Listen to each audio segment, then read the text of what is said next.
video is to show you folks at Mighty Mule what happens here, where this is my setup. I've got my automatic gate lock.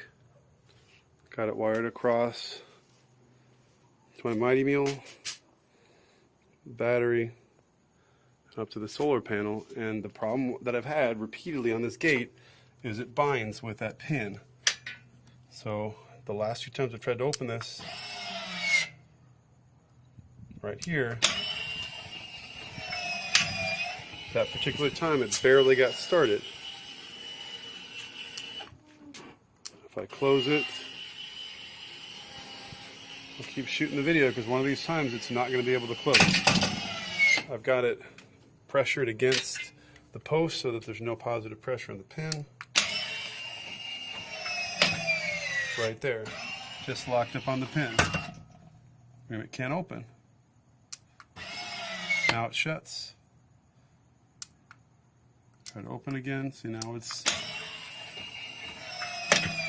stuck on the pin where it can't open.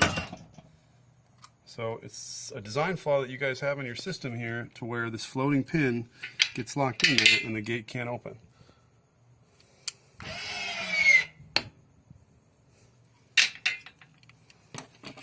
If I hold the pin out, perhaps it'll help it.